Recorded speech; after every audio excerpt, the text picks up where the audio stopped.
Hello everyone, I'm Eli, and in this video, I will be talking about the history of the computer. People had to rely on encyclopedias like WorldBook to do research and find information. Because ebooks and Kindles didn't exist in the past, people need to use the Dewey Decimal System and search for books by category. Because mobile banking apps didn't exist back then, if people were paid in checks, they would have to walk all the way to banks and turn them in there. Here, I'll be talking about some of the evolutions the computer underwent in its beginning stages.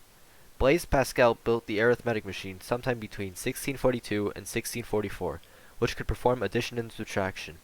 In 1671, Gottfried Wilhelm von Leibniz built the step reckoner, which could perform multiplication as well. About a century and a half later, in 1820, Charles Xavier Thomas de Colmar built the arithmometer, which could perform all of these functions but quicker, and even division with some extra effort. Around the 1820s, the concept of the difference engine was made. This machine was meant to have storage where temporary information could be stored for later use, and it would stamp its outputs onto soft metal. Unfortunately, this machine was never built as Babbage lacked funding to build it. Later, in 1833, he came up with the idea of another machine called the analytical engine. It would be able to perform any calculation it was given, and had a processing unit known as the mill. It could store 1,050-digit numbers. It took in values through a hole punch card as well as instructions for calculations. Although it wasn't complete at the time, the analytical engine was considered the first example of a computer. In 1930, Vannevar Bush developed the first analog computer, known as the differential analyzer. It was used for differential equations, which were popular in physics at the time. Next, here's some economic impacts of the computer. In the year 1975, the computer industry was worth about $60 million and 50,000 personal computers had been sold. By 2010, 35 years later, the industry became worth about $320 billion, with about 320 million PCs having been sold. The computer industry is very open in terms of employment, and a few of its career options include computer scientists, engineers, development, design, and production engineers, and computer sales representatives.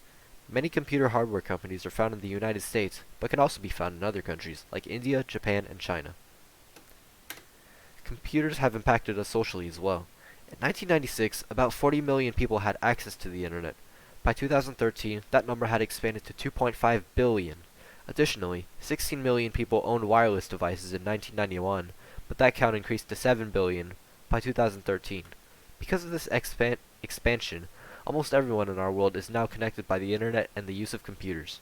Studies show that more sociable people use the internet more often, and the internet increases people's level of sociability online and offline, along with their civic engagement and intensity of family and friend relationships.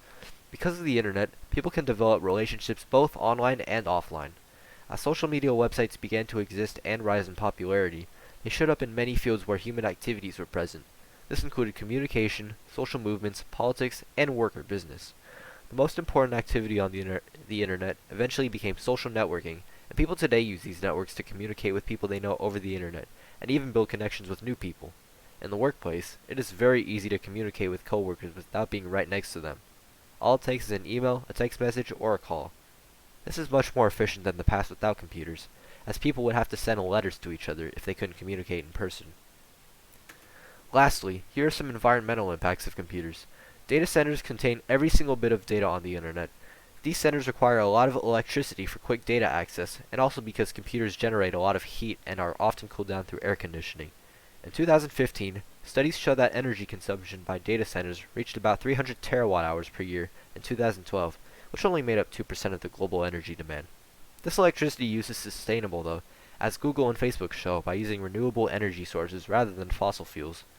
To preserve the fossil fuels needed to build computers, people are able to recycle computer components, which preserves the environment. Recycling reduces the need to dig up more materials from the environment, saves resources, and generally protects and improves the environment. Consumers can recycle by donating their computers to charity, sending their computers back to their official manufacturers, or sending them to be refurbished. Businesses can trade in unwanted hardware for money, and the hardware would be refurbished and resold. Donating has become more and more common, and the environment has generally benefited from this. Thanks for watching.